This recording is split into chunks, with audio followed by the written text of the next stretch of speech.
Thanks.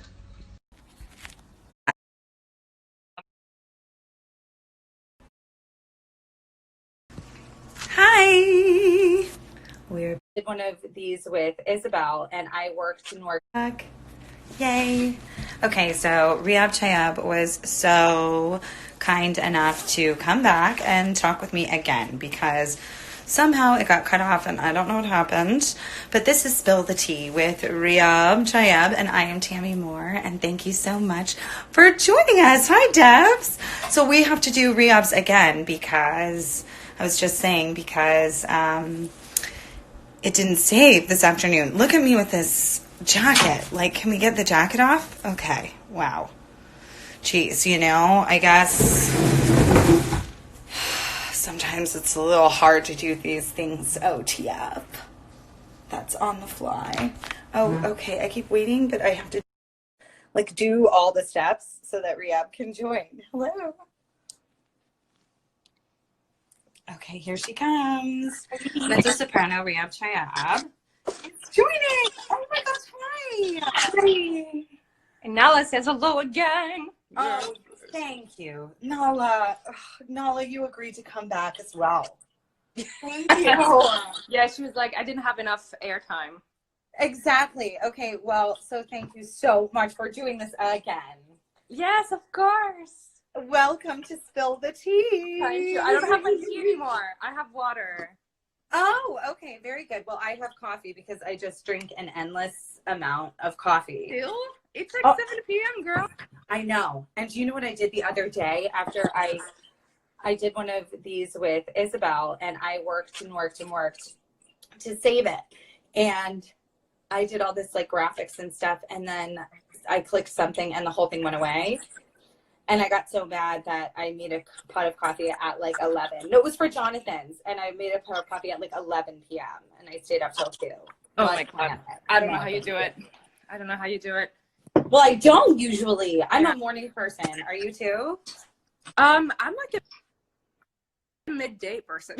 I don't know. That's where you're most creative. Wake up at 6 in the morning and get the, and sometimes I'm like, I'm going to wake up at 6 in the morning and I feel awful. So I'm more of an 8 a.m. person. 8 p.m. person. 8 a.m. Yes. Okay, yeah, no, but that's still morning. It's still morning, but the thing is my morning routine with my dog takes me 4 hours. Oh, it does? Okay, wait. So when we were talking on Spill the Tea earlier this afternoon, you mentioned that that's been the only time that you've been out because of your situation. Could you kind of tell that one more time about what happened with you and COVID-19? Well, exactly a week ago, I was in Geneva sipping on an Aperol Spritz with my friend. Which, by the way, I think I saw that Insta story and I was jealous because it was delicious. And she's amazing. Because really? I was like, Shiva, hi Shiva, I love you. But I was like, Shiva, this is so lonely. And I knew we were it was very uncertain times because Geneva Opera was, I think it was one of the last opera houses to close. And we're still open at that time. And I was like, I'm afraid. She's like, okay, stay there. I'm coming. So she was in Fribourg and she came. And then that afternoon, I got a call from the opera house saying it's done, go home. And at that point, the flights, the Canada started to close its borders.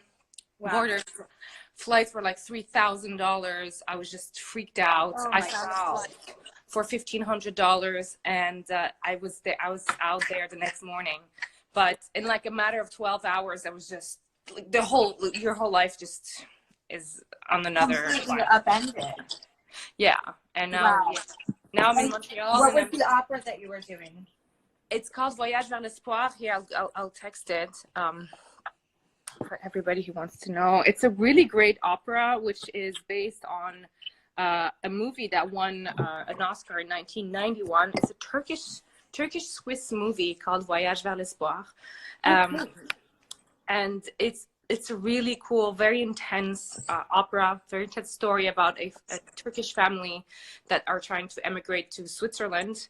And it talks about, of course, it's just, like the whole immigration topic, you know, how people, we really don't know what people go through when they have to leave everything behind. And the wonderful thing about this production is that the Opera House actually got real refugees to play as supers. Wow. Like real No refugees way. from Turkey, from Afghanistan, from Syria, from That's beautiful. yeah. Wow, and the opera company did that. That's awesome. Yeah, which is, everybody was so into this project, you know, we're all very involved, like emotionally. Yeah. It also talks about disease, because in this opera, the couple, me and my husband, we have a 8-year-old son that comes with us in this journey of hope, and he dies, and he dies of a disease. So, you know, and now especially in these times, like, it's just, oh my gosh, how topical. He dies of a disease. Oh my gosh. Hi, Jennifer. Hi, Jennifer. I don't know who you are, but hey, girl. So glad you're here. I'm glad everybody's here. It's so Jennifer's been bringing me wine and food and chocolate-covered pretzels. Oh my God, I love it. I love it. I love that. Well, that's the thing. I'm in quarantine. See, there is all this kindness. So what are you thinking about, about that? Like, so what is some of the positive kindness things that you've witnessed? So this is your friend, and she's like, you guys are like COVID-19 buddies, or what's this like? She's a pianist in Montreal. We know each other for many, I mean, over 10 years. And I just, so as you know, I'm in quarantine. I can't go see my mom because she's in the risk, the at-risk people, and she just got a cold and flu. So I just don't want to, you know. And when you came back, I'm just going to say this because I don't think we said it now. We said it the time before, but when you came back into Montreal, they said you need to voluntarily quarantine. Yeah, and they gave us our little sheets for 2 weeks. A little sheets. You have to take your temperature twice a day. Notice. Oh my God. Oh yeah. Oh yeah. See, I have my little sheets. And I feel like Donald Trump would be like, "Can I borrow a thermometer, Tammy?" Like No, look, I have like my little sheets. I've been like putting my things, and then you're good for you. Symptoms, like, do you have any breathing difficulties? Do you have anything? Are you noticing anything different? And I've never been writing. Are you? Yeah, no, I mean, no. Some days I wake up with dry mouth because it's cold in Canada, so the heating is on. Right. You know, but and also we're very sensitive to our throats and stuff. Yes, so we know exactly the second there's something, or the second there's allergy, we're like, COVID-19, you know, like. Yes. Well, you know what's funny is that, well, this isn't funny actually, but my husband has been exposed. We just found this out. Yeah, because he's a nurse, and he met his boss today to get masks for himself, and but they had to meet in this parking lot and hand the masks to each other through the thing because there's no masks. Jeez. Yeah, and so he had to do the testing. He did the drive-through testing and everything. But so did you do the testing as well? No, so he just did it, and now they're only allowing tests for essential personnel, so he qualifies for that. So if he doesn't have it, that means you don't have it either. Correct. And if he does, I mean, we would have the same thing. We would stay home. So yeah. But so you've been staying in. Yes, you can go out when you walk your dog. Yes, it's very strict for people who come from another country, any country. If you're coming from abroad, you have to self-quarantine.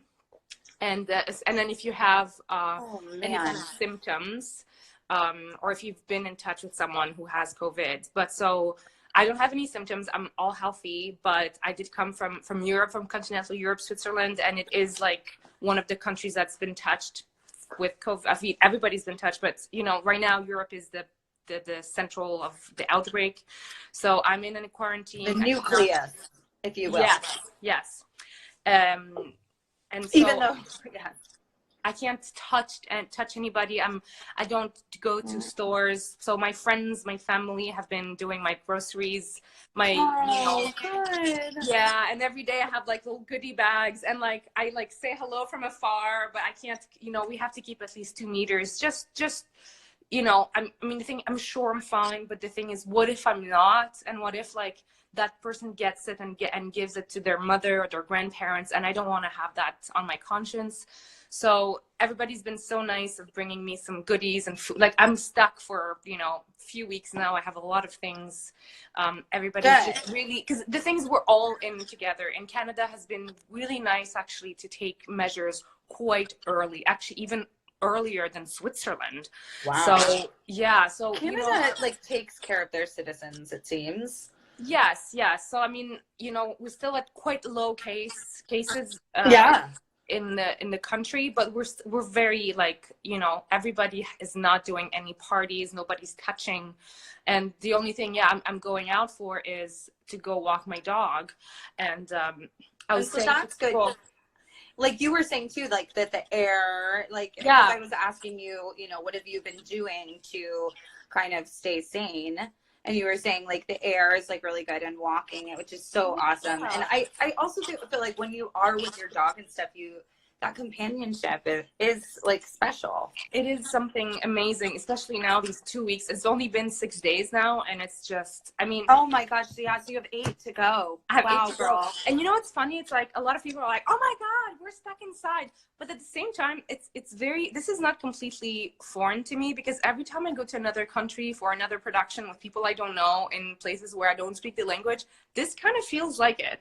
Yes. You know, yes. kind of a lot with my dog, and then I go to work and I come back home. You know, but now you have to just take the work element out, and well, and you're also adding an element of this element that you kind of talked about before, which you are welcome to or not, but where you were saying, like, you know, there is this apprehension and fear that is also accompanying this. You know what I mean? Like when we have gone on those gigs to other countries and we're alone and we're just, you know, like I used to take Wigsy when I used to travel. So yeah. like, I know that like really well. And it's so great because you like have this pal that like goes with you everywhere. Yes. Like, and it's like major. Like I'm really happy I had that. But like you are not scared. Like right now there's this like sort of fear and apprehension and nervousness, and like if you wanted to go to a bar or something in those other circumstances you could, and now you can't. You can't. You know? And that's the thing. It's like I think actually they close bars in most restaurants. I hope so. I mean, I think they Florida did in Canada. looks like I'm not spring break. Woo! But so yeah, so I've been really, the only time I've been going out is to go for, I live right near the river, so we go on really long walks and really long runs. So and I keep myself like at least 2 meters away from people, and I have gloves that I don't touch anything. I touch with like my elbow or push doors with my butt, so it's not, yeah. That's really the only time I go out, because it's for her, and it's also my time where I call my friends and I get some fresh air, because I know that even through all this panic that we're all going through, that the world is going through, we have to remember that being cooped up inside, it's very good, but you have to take some fresh air, go on your balcony, have a nice walk. It's good for your cardiovascular system. It's good for your health system. It's good for your mental state system. And it's also good for your immune system to get some air, get your body moving. 100%. Just don't touch people, don't kiss people, don't hug people, and if you are going on a walk, which I hope, like, after my quarantine I'll be going on many walks, but keep your distance. There's no need to, we like Arabs and French Canadian and a lot of people in Europe, we love to, all the kisses. Oh yes. You know what, that's a New York thing too. I was just saying that Chris's parents, they're like kids. I'm like, okay. Whoa. Yeah, so you have to stop that just for a while, until, I think this is gonna rewire how we live as a society.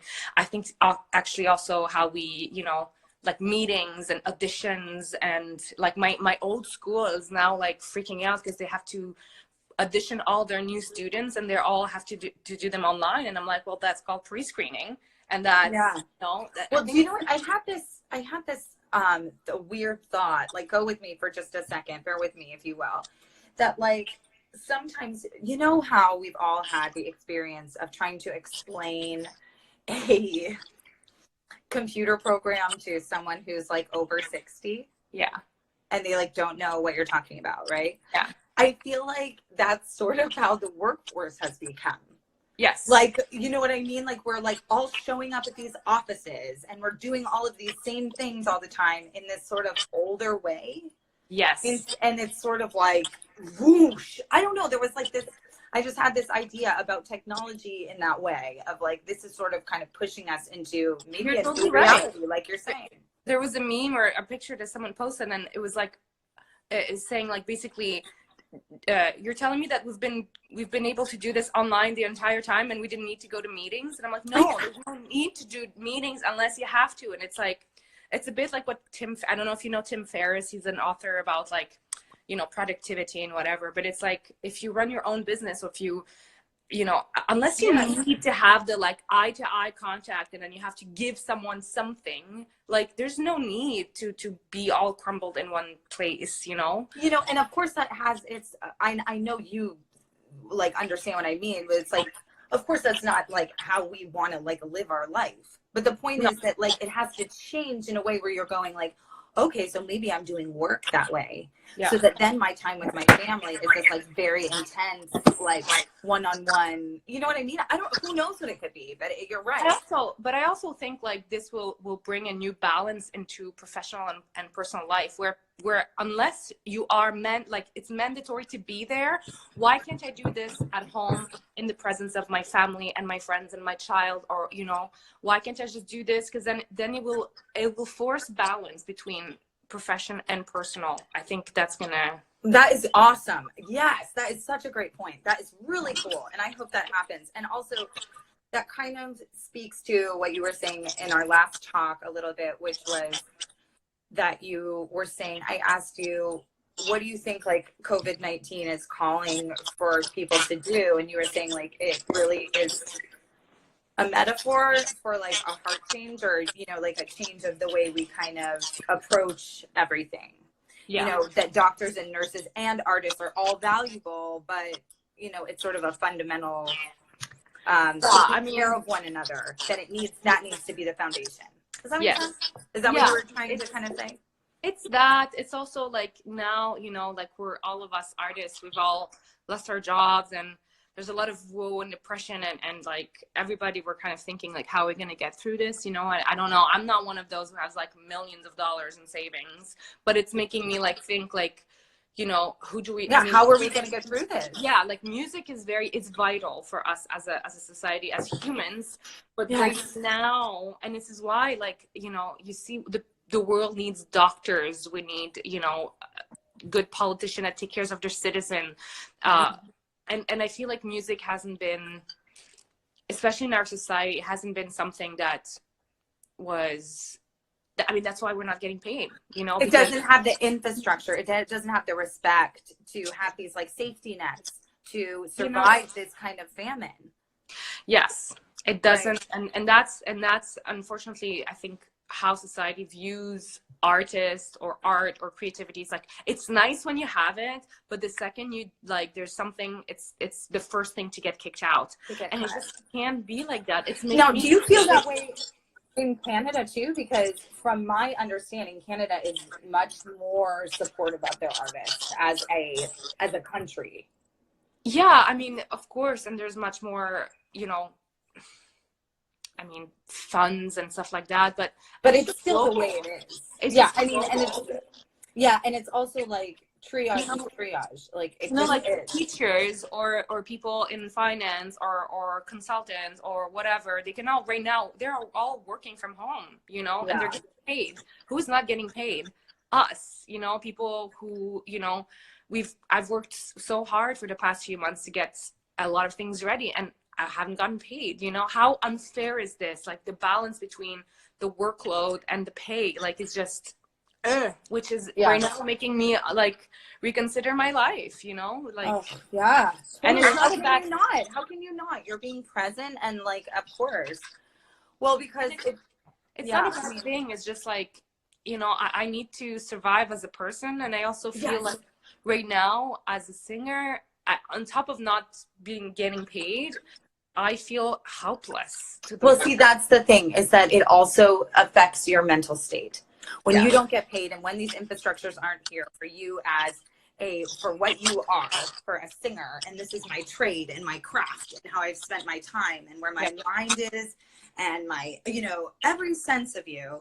And they're telling you, no, now you don't get to do it and you don't get paid for it. And it's like, it doesn't work. It's not worth anything. And everything that makes you paid feel like already. it's not worth anything. Yeah, no, that's the thing. It's like, no lawyer or doctor, or, I mean, they need to get paid. It's an exchange of service. Right. And I've done my service. I've crafted my service for months and months and months. And now just because something doesn't work, like you don't get paid, which is fine. But like everything else that I worked so hard for is gone, So it's just like we have no like security as artists. Right. And so how does that leave you? Like, what is the main feeling that you said helpless? Okay, got it. Yeah, I mean, what'd you say? Sorry, one more time. I mean, I wish I was like that person who's like, this is great, let's all make music together and I'm just gonna sing for fun, and I'm just not that person, It feels like I'm actually quite hitting a little depressed part, like depressed patch, because, I'm sorry to hear that. I know. No, I know. Okay. It is okay, but it is fine, also but we need hard. to talk about it. It is hard. It is hard, and I also don't want to just show that opera is a great community, like the community of opera, but also artists and classical musicians. It's a great community, but the thing is, a huge part of that community that's like me, and I'm really grateful for what I have. I mean, I don't have a child. I don't have I don't have a mortgage. But there's a big part of us that's like, we're stranded. We don't know how we're going to pay for our apartment. We don't know how we're going to pay for our food. We don't know. We have like just a little bit of savings, like an emergency fund of like 1 month. And it's like, what does this mean? Especially with these daily updates that are like constantly changing and... and right now we're like living like day to day, and it's just day to day. I can't. I mean, it's like always... it went from paycheck to paycheck to day to day. Yes, exactly. Because right now it's like, okay, I have this much amount of money. I can live, like, if I stretch, I can live up until that day. Yeah. And then after that, I'm like, And as freelancer, we're not allowed work insurance. So I don't know. In French, we say assurance chômage. We can't apply for that because we're freelancers. So, I won't lie. It's just like, I'm reconsidering my entire life. And like, I don't want to be in a position like this if something like this is going to happen again. And I'm not sure if it's going to happen again, but I want to be prepared if it's going to happen again. Because right now it's like, who's going to pay my bills? I don't have it. Like, I'm staying at home and I'm working on myself, and I'm working on, my taxes, on getting money from, companies that owe me money, and canceling stuff, and canceling a Airbnb that I've booked like 6 months from now for my gigs that are 6 months from now. I've paid my life. Like I pay in advance for like 6 months at the time, but that's money, can or cannot be reimbursed, but it's all on our dime. So it's a big fiscal responsibility that people they don't understand it. They don't really see, like. Well, and because it's not like you're getting from the Swiss, okay, and on this day we are going to open up and you're going to do your concerts and it's going to be great. We're going to do the opera and then you'll get the same check, and then we'll also give you compensation for your time in between. There's no guarantee that you'll even do it, not to mention all the time you already put in, and not to mention all the time that's taken now. Yeah. Like, it's just, it's so unfair, and it's hard in every single part of the word. And like you're saying, it's hitting you like here and in your wallet, and it's just everywhere. Yeah, I mean, I asked you about singing, like, if you wanted to talk about that too. Yeah. I mean, because you were just saying, like, it's like, oh yeah, you had to triage the situation, and I totally get that. You have to, okay, wait, how's everybody in all of this? And I think what I wanted to say to you before about you saying you took care of your mom, you made sure you were taking care of your mom, you made sure you were, having what you needed, and your dog has what they need, and kind of just trying to make sure everyone's safe. Well, that's the thing. So I came here and it was like, I had to take like hour by hour. It's like, okay, I'm in a place, I'm safe. people around me are safe because they're not touching me, they're not close to me, which is a really weird feeling when you come back home and I feel like a plague, you know, I feel like I'm a disease, I'm a walking disease. But so I want to be careful. And then, you know, then they took care of me by bringing me food and things to eat and everything. But now it's like, you know, how do I spend my days? Like, I haven't been singing. Like, right now singing feels like it hurts, you know, like, 'cause it's like, it's supposed to bring me so much joy. But actually I sang yesterday and it was like, it was nice, but I haven't sang in a week and it felt so weird coming back to it, you know. But I don't find myself just like singing for fun because I have so much other shit to do, you know. Like, right now, but it's so overwhelming, you know, and that's how things. Yeah. Well, I know it's overwhelming, but like, you know, and the sad thing is, you know, we're all into it like that, you know, at different levels. You know, people, you know, who have more savings are maybe better, but it doesn't matter, you know. Like, money brings, if you have more money, that means you have more expenses, you know, etc. So it's just like, we're all there at different levels, but it's scary for all of us. And well, and what I wanted to say too, though, about you taking that time to kind of check in on everybody and kind of, you know, it's been a week since you sang and whatever. I just wanted to like give you props for that, because I think that sounds so right. Like, you are doing, I think, what this virus is calling us to do in a way, or this pandemic, this time is calling us to do in a way, which is to take time and to slow down and to look at ourselves and to think about how we can be refined, or, you know what I mean, like, made better. At least that's how I'm doing it. And I think you taking that time is exactly like you being present and you being like, I'm going to feel this and do this. And I think it's a really beautiful thing. And I think that's awesome. And I think it'll be really cool to hear how your voice, like, how you feel about it each day, because, you know, I know it'll be a journey, but what's neat about it is that you're so open and present, and that's really obvious, Rihab. Yeah, I mean, that's why I was like, okay, I was like hour by hour, day by day. And this first week I was like, no, I do not feel like singing. I don't feel like, because and go for the celebration, it's like singing for me is giving. And I am not at a point where I can give right now.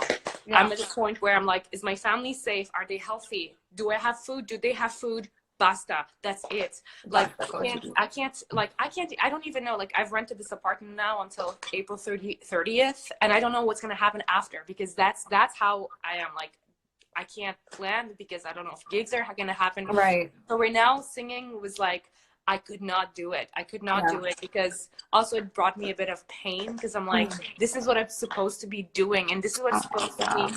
It's my job, you know. It's at the same time, it's like, this is what people are paying me for, and now it's like, and my dream is coming true. Like, I'm doing what I wanted, what I worked for.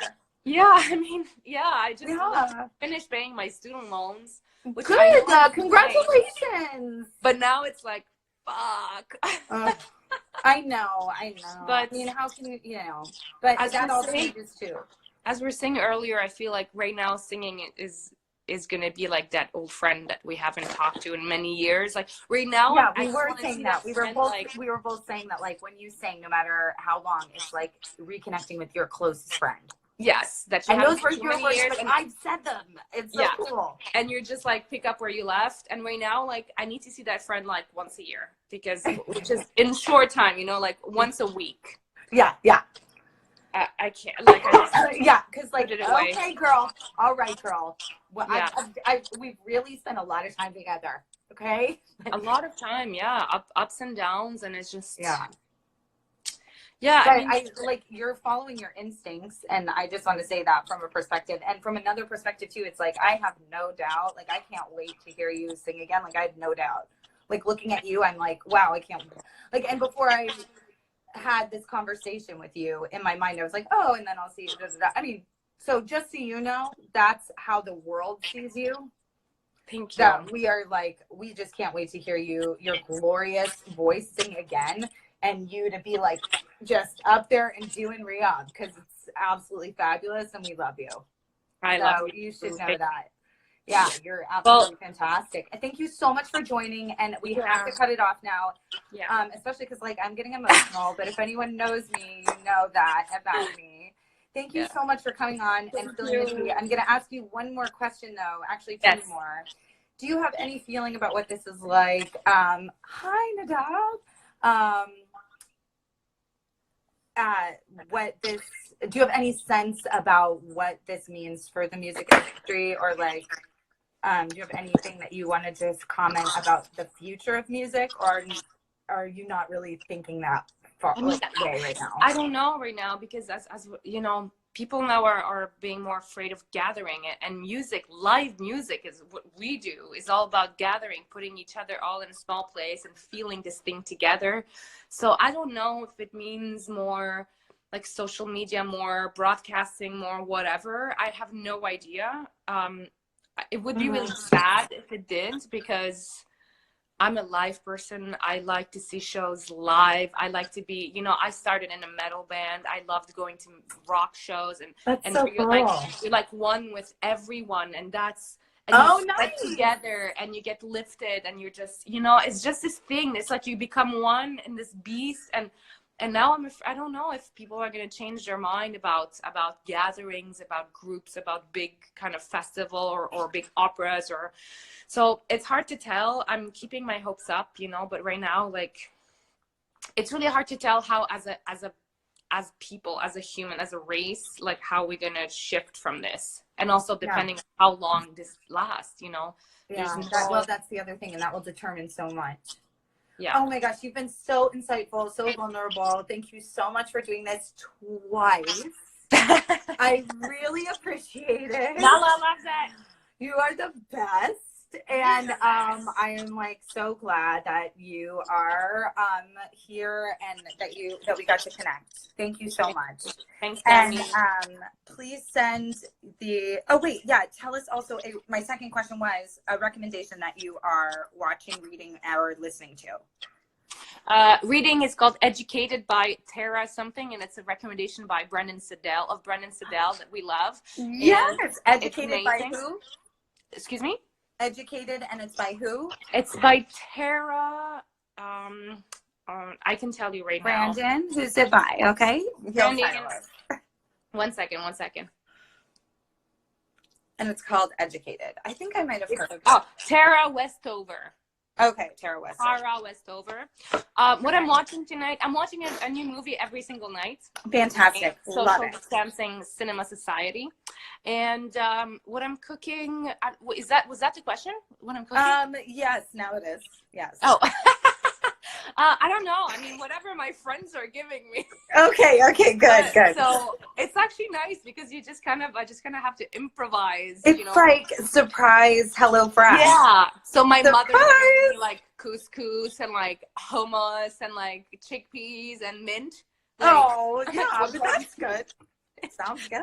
And so every friend's bringing me something different, you know. So I'm just. Yeah. Well, awesome. Okay. Well, I hope you have a great night. Thank you again. Thank you. Bye. Okay, I can't wait to see you. Love you. Thank you.